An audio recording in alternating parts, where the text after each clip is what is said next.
וכתבתם מזוזות ביתך ובשעריך. You shall write them on the doorposts of your house, of your houses, and of your gates. Israel Maamar Dvar Malchus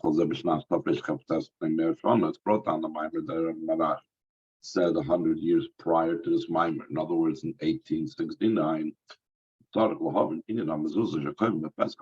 need to understand the idea of a mezuzah that we set and we at the entrance to the home. And he explains, home refers to the general world is called a home. There's a medrash that he says, Vayikra, it brings in the bottom of the footnotes, where it gives him an example of different parts of the world that resemble a house, so therefore different parts of a house. The entire world is also a home. When every single person enters to live in a home, he needs to set a mezuzah on the entranceway. Why is that necessary? Because she's born, and so I should think into to draw down godliness in the general world, so the world can continue existing. So that's what it means when a Yid comes into his home, into the world. He needs to bring godliness into the world, into his home, which is the world. This means just like we hang a mezuzah in a person's personal home. To indicate that the home and everything that's in the home, including also the one who owns the home, belong to Hashem, and by placing that mezuzah and making that proclamation by days of Nasa Shmir Sabayis, through that the home becomes protected by the Eibishter, because the idea of the home, once I say it's Hashem's, so Hashem says, okay, it's mine. I'm going to take care of my things. Once we recognize that this is Hashem's home. So to this mezuzah concerning the general world. What is the actual mezuzah on the world? Like we said, the world is a home. So what's the mezuzah for the world? The avodah that Yidden do, that is the mezuzah for the world. Atam kriyim adam, you are called adam. Fix up the world that should be worthy for a home for the supernal man. Not only do we make the world worthy and ready and able to be a home for the Eibishter, but we actually make Hashem live over here. We actually do it and make that Hashem actually lives in this home, in this world. Through that becomes a protection in the entire world, just like the protection of the home is connected with the fact that I totally devote and indicate that everything in the home belongs to Hashem. The same thing, the protection of the world, is by indicating and manifesting that this Hashem's home, that Hashem lives here. This is also the hanging of a mezuzah. The exact language of the bracha is likboya, to set the mezuzah. Why do we say the term likboya mezuzah, to set the mezuzah? There's many different types of words it could use. To place the mezuzah, losim mezuzah, or pesach, whatever. There are different expressions. The word especially used likboya. So he says the kivin shaydei hamezuzah nasa abayis, through the mezuzah, the home becomes ein abayis haprati, whether the person's individual home. Whether we're talking about the home in the broader sense going on the entire world. So through the mezuzah, the home becomes a home and a living space for Hashem. So then this is something that's called set and established, as opposed to being transitory, as opposed to being aray. Diras keva, top of page 12. And we know the kavua loibot. There's a rule in halacha that anything that is set in its place does not become nullified. What this means is there's halachas of bittul beroy. Something that became mixed up with other things, and the majority of things is kosher. So even if the thing that was mixed up, we might have come from a treifa place, we go according to majority. This idea only applies if it's not kavua. So, for example, if you found in the street a piece of meat, there's 9 kosher butchers in the city, and there's 1 non-kosher butcher, so then you assume that this meat came out of the 9 kosher butcher shops instead of the 1 non-kosher butcher shop. But if a person entered one of the butcher shops, and he doesn't know which of the butcher shops he entered, a kosher or a non-kosher one, it doesn't make a difference if there's 9 kosher butcher shops and 1 non-kosher, or there's a different factor or ratio. Since the butcher shops are kavua, including the non-kosher butcher shop, and he entered that kavua, the butcher shop, kol kavua le bottle. Kavua is not bottle. So the same thing, the idea is that the mezuzah makes the home, likboya mezuzah, one's personal home, and also the world as a home for Hashem in a way of kavua. And something that's kavua, that's set, that doesn't move, that's not bottle. Now the Rebbe in the brackets is going to add an interesting point. There are different exceptions to the law of bittul b'roiv. One of them we just now said, kol kavua le bottle. Then there's exceptions because of something that's a beri b'fnei atzma, something that's like a separate entity. So let's say you have an entire non-kosher animal, let's say an entire ant fell into the soup. You can't eat the ant unless it's totally disintegrated. But if it's still whole, it's called a beria. It's not bottle. Something davar shebeminyan, something that's sold by number. You sell, eggs by the dozen. So since it's counted off, so each one has a value and importance.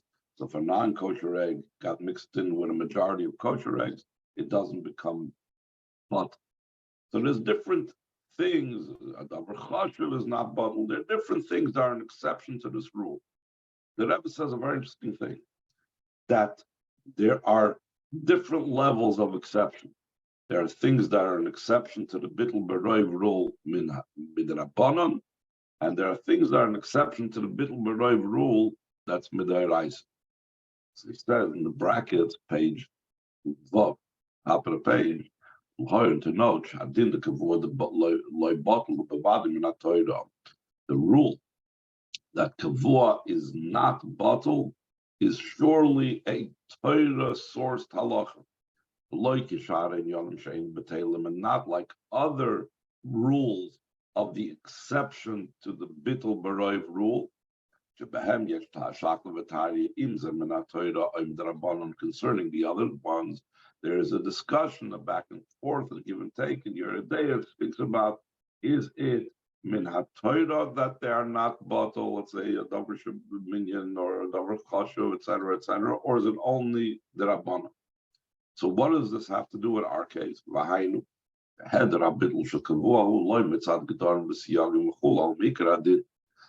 fact that kavua is not bottle is not because we're trying to make fences around the Torah. In other words, when the Rabbanon make a gzeira, the idea of a gzeira in the Rabbanon is to make a fence around the Torah.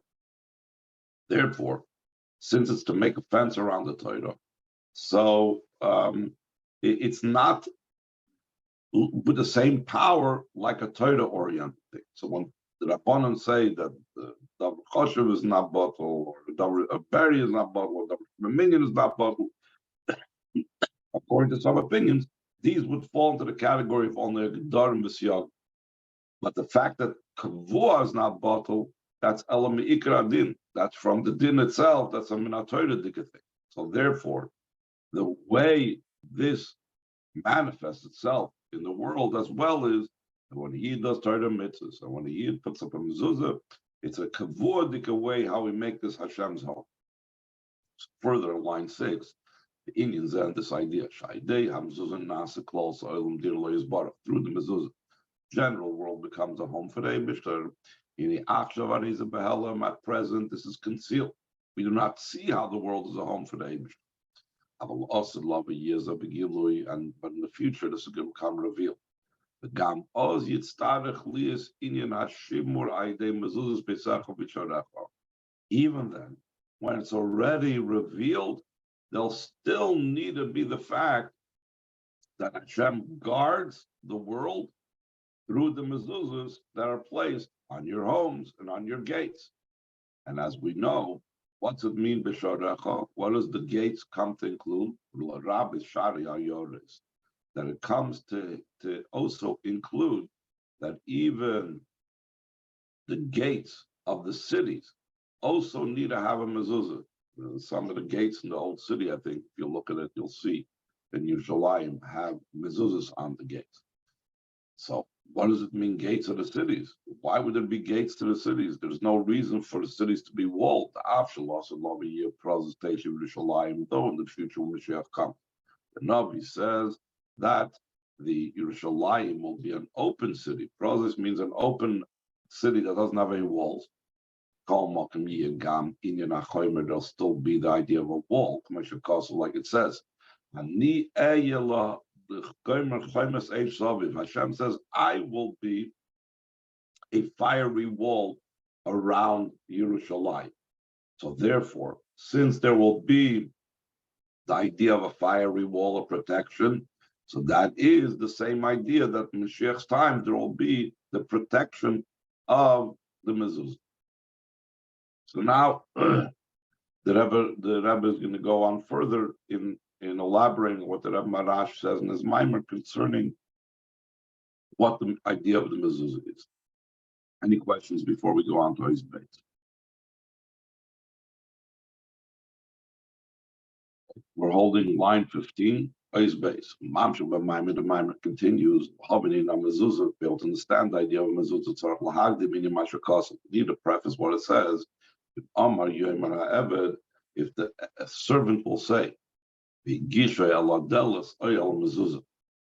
the servant that was only supposed to be an indentured servant, Nevid Ivri, for a certain amount of years, and he decided he wants to not leave his servitude, he doesn't want to leave his master, so then the master takes him either to the door or to the doorpost, and then his master will bore his ear, make a hole in his ear by the doorpost. Said, why specifically, what was the ear different? Of all the parts of the body that they would bore as a sign that he chose to remain a servant instead of going free, why specifically the ear? Ear that heard on Har Sinai, that to me the Jewish children are servants. And he went and he acquired a servant, and he went and acquired a master for himself. He should have his ear bored. His ear was not listening appropriately. And also, why specifically by the doorway? There's many more, I guess, practical ways or practical places where to bore the ear. So he says, the door and the doorpost that were witnesses when the Eden left Mitzrayim, that Hashem skipped over the doorpost, etc. So therefore, they should be witnesses as well and see what this person did not follow through on that and chose to have another master. From this, it is proven and obvious.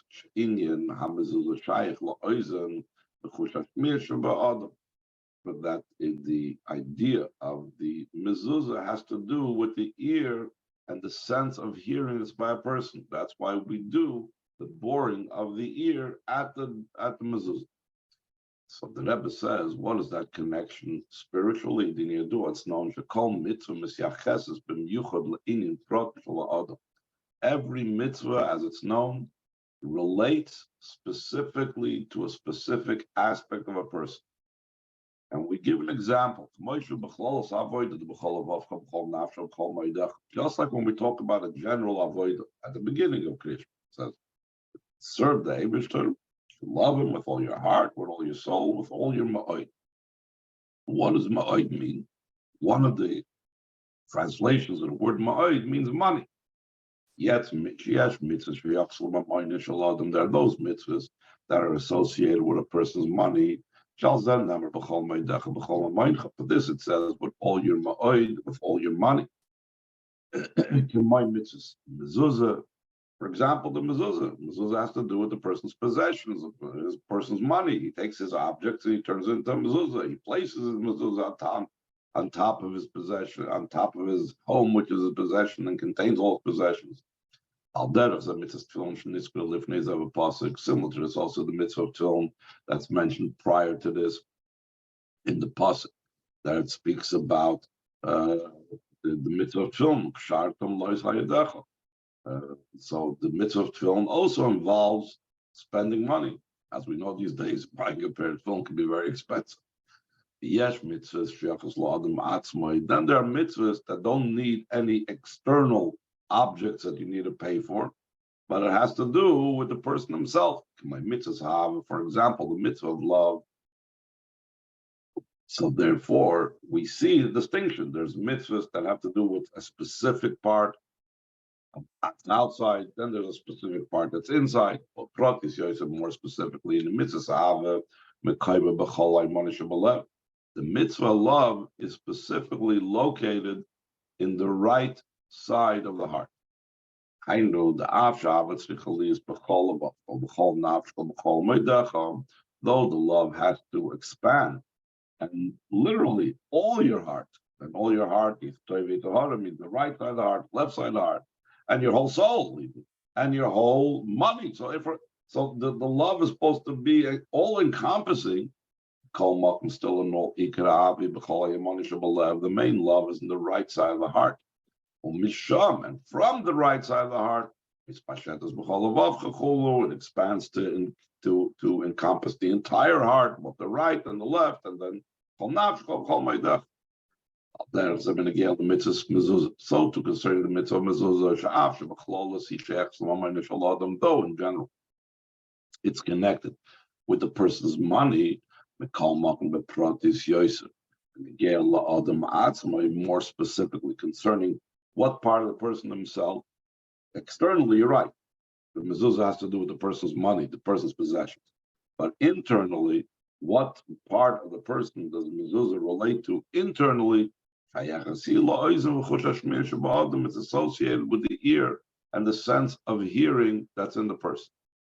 So the Rebbe goes on, and based upon this, you can explain a very interesting thing. The Maamar of the Rebbe Marash is on what it says of Saftam, that says in Parshas Eikev. That's not the only place where it says of Saftam. We had in last week's Parsha, where it talks about the first Parsha, Krishma. It also speaks about mezuzahs. Why did Rebbe Marash say this Maamar about mezuzah on the second Parsha of Krishma and Parshas Eikev? We didn't talk about it the first Parsha. Al Pizem, Yumtek Masham Maamar Dvar Malchus Saftam and now never Parshas Eikev.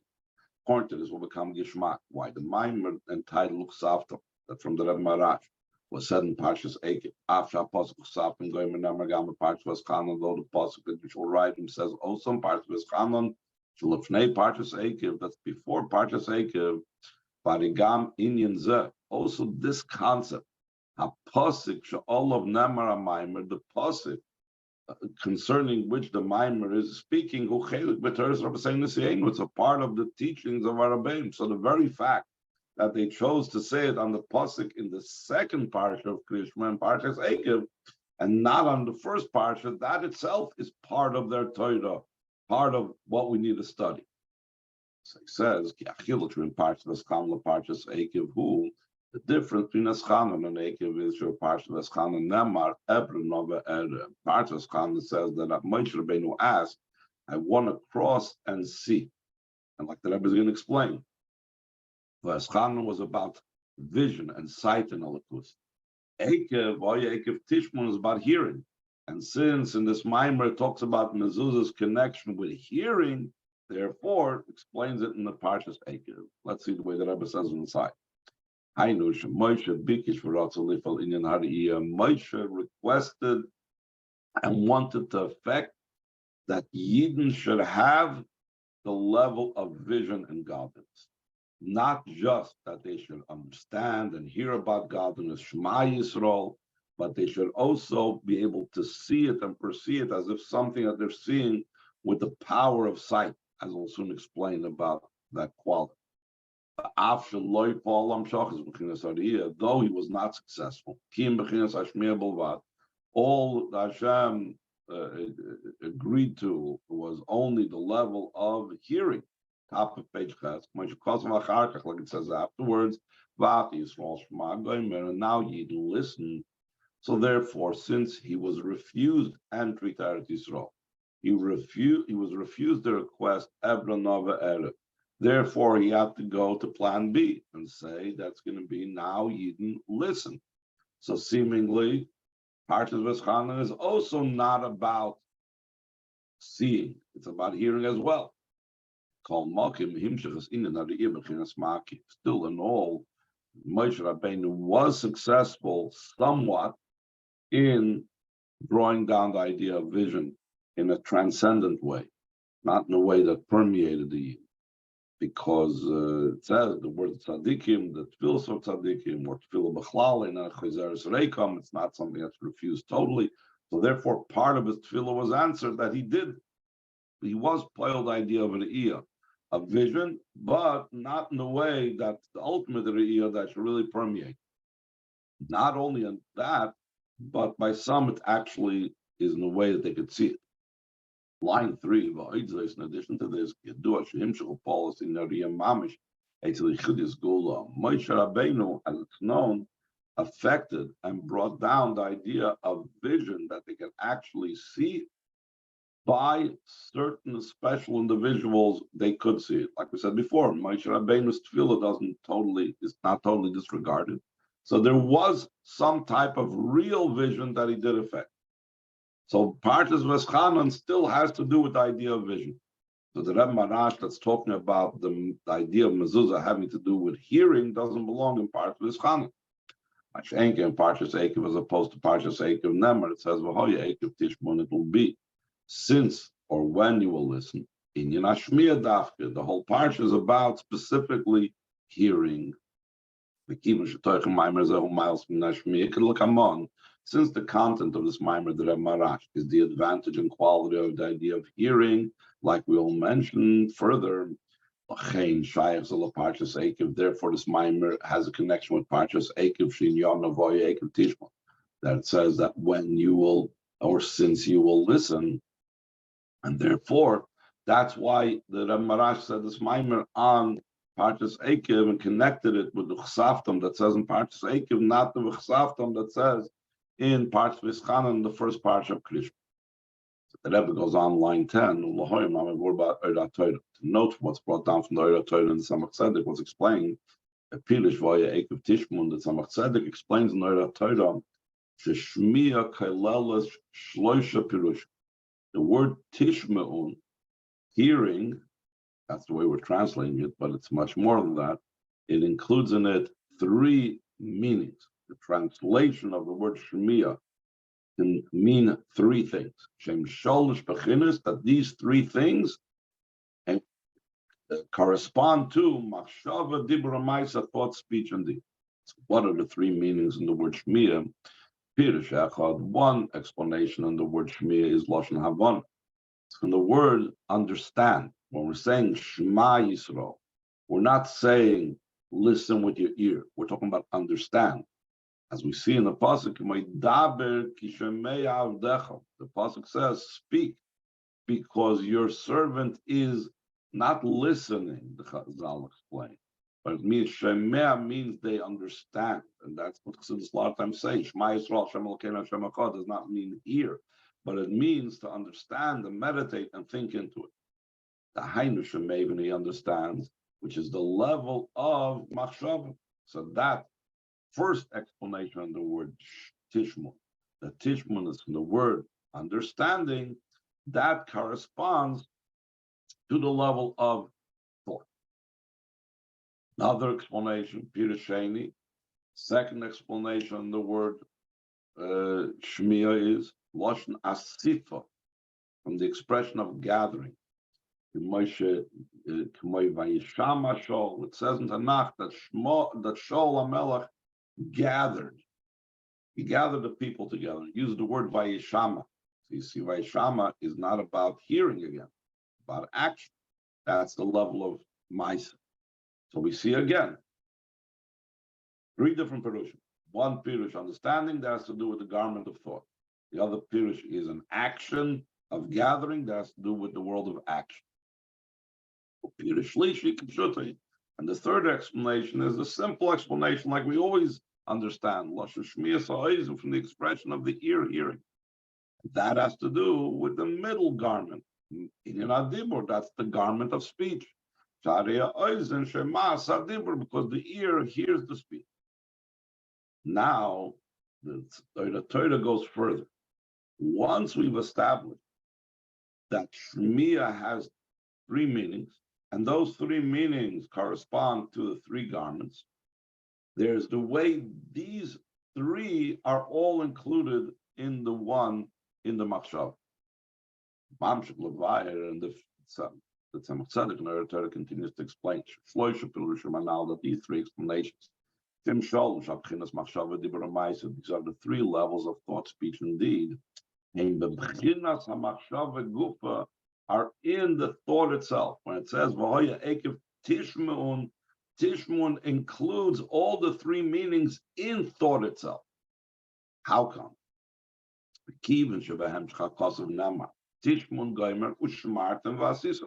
In the continuation, the pasuk it says, "You will Tishmun." Will be when you will listen, and you will guard, and you will do it. So once we put those three together, so asisam, doing, is already action. Shmartam, like you soon going to explain, is talking about speech. So tishma'un has to be thought. So in thought itself, there's three levels of Shmiya, because we said Shmiya has three different explanations. Let's see it inside. Shmartam, the level is you shall guard. That's the level of speech. Maamar the Chazal say Shomer is Mishnah. Shomer that's going on Mishnah is the Hainu Shomer Bepeh. You have to review the Mishnah. It's about constantly saying this over with your mouth, not to forget it. And doing is the idea of action. So if Shmartam Vasisim says further on is speech and deed, so the Tishmun at the beginning, so it's understood that Tishmun is the idea of thought.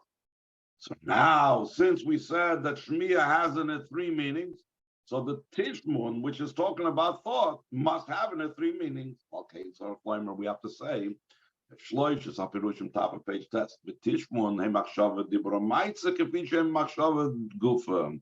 It's talking about thought, speech, and deed, the way they are in thought itself. Haidu Machshava Shemachshava. This means there's thought of thought, there's Dibra Shemachshava, and speech of thought.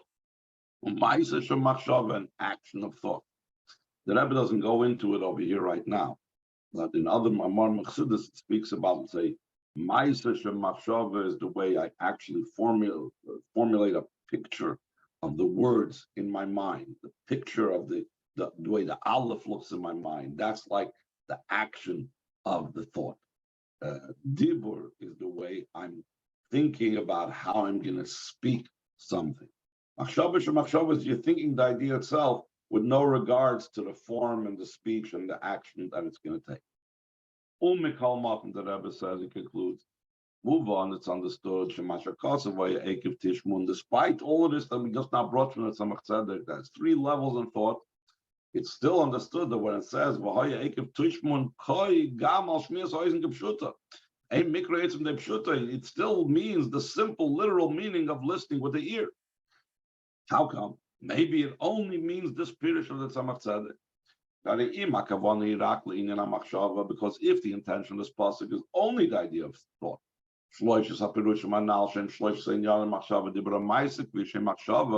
the machshava, these three explanations, that these are the three aspects of thought, speech, and deed, the way they are in the thought. So the pasuk should not have said the word tishmo. Then he has to bring a proof that tishmon means understanding. He could have just said, and clearly it's talking about understanding. In other words, how do I know, according to Samach Tzedek, that tishmon means understanding? Because I derive, there's first of all, so we know Shmiya means also understand. And it says later in the pasuk, Shmartem Vasisim. So if it's talking about Shmartem Vasisim, which is speech and action, so Tishmon means thought. Why doesn't he say openly, V'hoya Ekev Tavinu?